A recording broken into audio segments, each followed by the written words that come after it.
Jadi 4 perkara. Yang pertama, Allahumma inni a'udzubika min qalbin la yakhsha. Aku sangat berlindung kepada Engkau ya Allah, janganlah sampai terjadi hati saya itu tidak khusyuk lagi. Ini bahaya ini. Mulai bahaya, mengancam kepada manusia kalau hatinya tidak khusyuk lagi. Hati khusyuk yaitu hati itu tentu jelas tujuannya kepada Allah.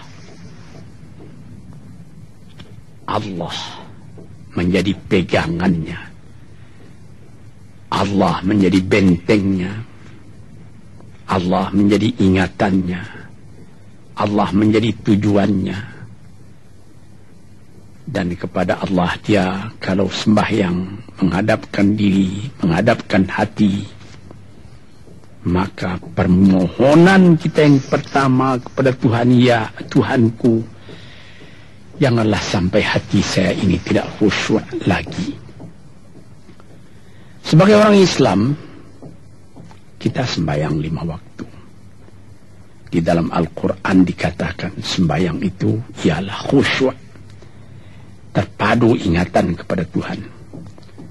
Tapi kalau kita sudah hati itu sudah mulai ditumbuhi penyakit, walaupun sembahyang mulai sejak Allahu Akbar, pikiran sudah menjalar kepada yang lain. Piutang belum menerima, utang belum terbayar, makanan belum masak, macam-macam lah yang teringat, padahal kita dalam sembahyang. Ini apa arti sembahyang tadi lagi? Ini sudah mulai berbahaya ini. Banyak orang yang tidak meninggalkan sembahyang, tapi tidak ada bekas dari sembahyang itu kepada kehidupannya. Di dalam sembahyang kita baca, inna salati wa nusuki wa mahyaya wa mamati lillahi rabbil alamin. Sesungguhnya sembahyangku dan ibadatku dan hidupku dan matiku sama sekali terserah kepada Allah. Ini dirasakan dalam hati, bukan cuma disebut di dalam mulut. Sebagaimana dikatakan, bukan jadi lip service sebagai seput tangan penggosok-gosok mulut, bukan begitu. Yang dari hati. Kalau sudah dari hati yang khusyuk, ini berbekas kepada kehidupan. Aku tak takut menghadapi segala keadaan dalam hidup, sebab hatiku bertali dengan Tuhan. Dari Tuhan aku datang, kepada Tuhan aku akan kembali. Ini namanya hati yang khusyuk. Tapi kalau sekiranya bacaan tetap fasih, tapi tidak ada lagi dari hati, melainkan rutin saja. Bayang 5 waktu sehari semalam, tapi tidak merubah kepada perangai, tandanya sembahyang tadi tidak khusyuk. Ini yang pertama kita minta kepada Tuhan. Janganlah sampai kita mempunyai hati yang tidak khusyuk, hati yang tidak teringat kepada Allah. Kalau hati tidak ingat lagi kepada Allah, maka segala pekerjaan yang terlarang sudah ringan saja kita mengerjakan. Menipu, berdusta, membujuk orang lain mengerjakan perbuatan yang salah, mencela, memaki, itu karena tidak ingat kepada Allah, cuma ingat kepada diri sendiri saja.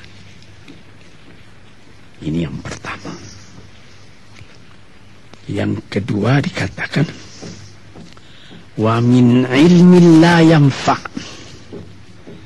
Dan aku berlindung kepada Engkau ya Allah daripada ilmu yang tidak memberi manfaat.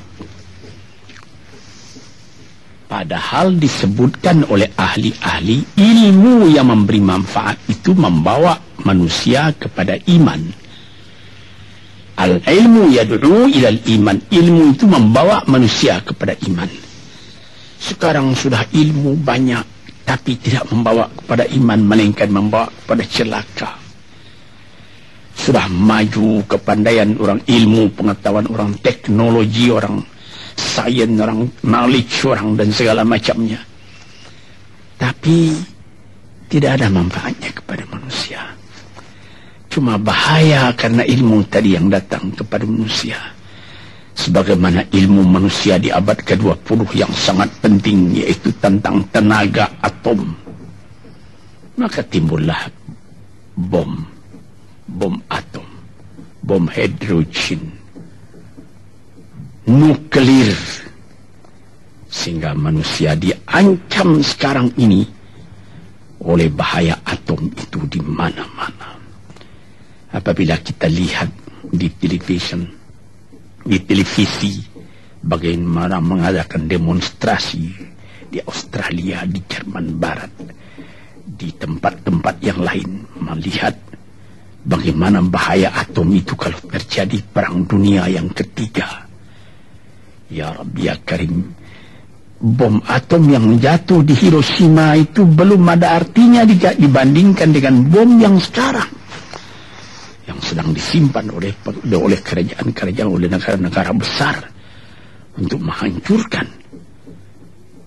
Nah, ini ilmu ini. Tetapi ilmu yang membawa bahaya, bukan saja tidak memberi manfaat, bahkan memberi bahaya. Di sini terasa oleh kita bahwa ilmu yang ada itu pun mesti dikembalikan atau dikendalikan oleh iman. Kalau tidak, maka nyawa manusia ini akan dipandang sebagai sampah saja. Dijatuhkan satu bom hidrogen ke dalam kota Jakarta ini, na'udzubillahi min dalik, umpamanya dimasukkan ke kota Jakarta ini, satu bom hidrogen saja itu sudah habis penduduk Jakarta yang lebih dari 5 juta ini. La haula wala quwata illa billah. Nah, ini minta kepada Tuhan, ya Allah, majulah ilmu manusia, majulah teknologi manusia, tetapi jangan hendaknya kemajuan itu membawa kepada bahaya. Jangan ilmu pengetahuan itu membawa kepada yang tidak memberi manfaat. Ini doa yang kedua kepada Allah, Tuhan sarwa sekalian alam. Yang ketiga disebut lagi, wa min nafsin la tashba'u, dan aku berlindung kepada Allah daripada nafsu, daripada diri, daripada ego, daripada tiap-tiap masing-masing diri ini yang tidak merasa kenyang. Ini juga bahaya besar.